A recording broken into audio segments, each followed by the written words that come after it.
If you're having a hard time starting a new habit in your health, fitness, and personal development journey, today's video is for you. So before we get into some tactical steps for you to apply, I want you to know a few things. Number one, it's completely normal to be going through what you're going through.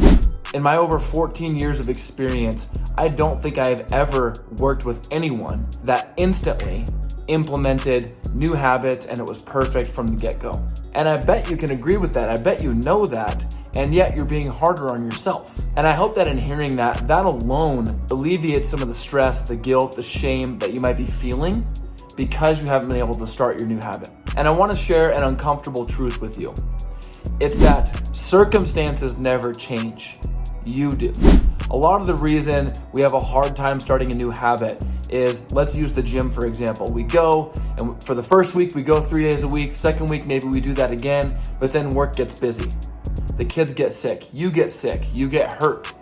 Your circumstances start pushing back, and it's tempting in those moments to let them push back. And that's probably why you're not in the place you want to be with your health, because for the longest time, you've let your circumstances do that to you. And again, that's normal. I would argue that's a rite of passage for all of us in this journey. But the realization that we all have to come to, and that you have to come to, is your circumstances will not wait for you, and they will not change, because if they were supposed to, they would have by now. So what has to change? It's you. It's just like when you go to the gym and you pick up the 10-pound dumbbells to do some chest press with them. At first, that 10 pounds might feel really tough for you, but then what happens?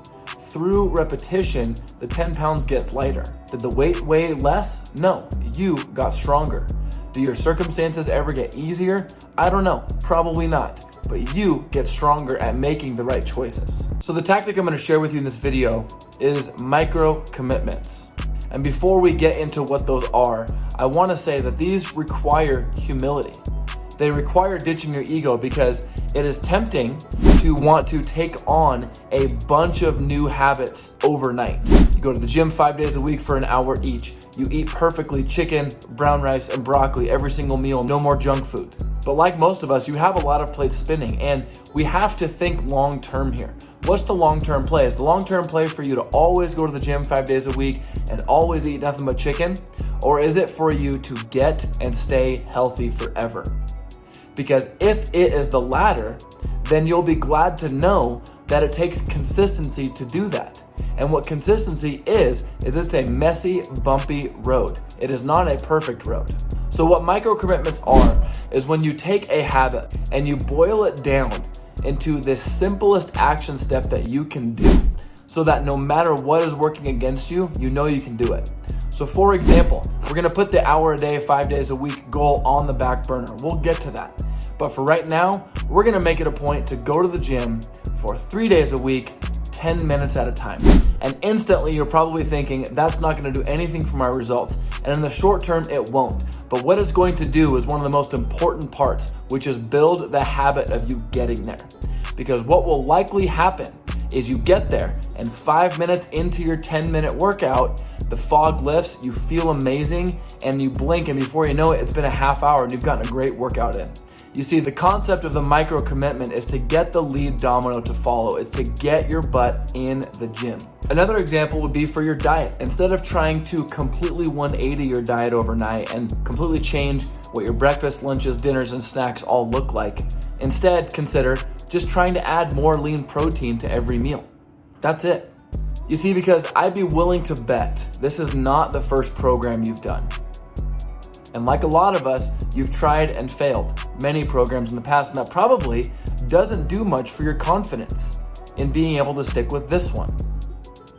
But what micro commitments do is get you more confident. Because are you gonna get in amazing shape working out 10 minutes a day, 3 days a week? No. But what you are going to get is the confidence that you can go to the gym no matter what is working against you.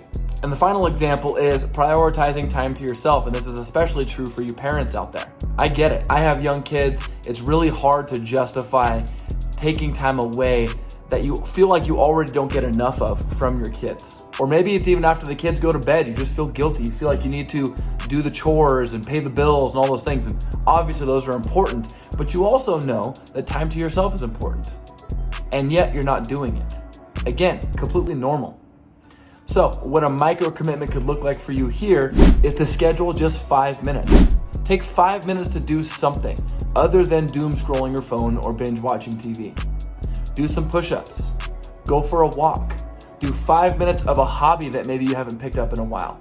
Like the 10-minute workout analogy, is 5 minutes gonna completely transform your ability to prioritize yourself? No, but it's gonna get the lead domino to fall so that you can be reminded of how beneficial giving yourself that time is.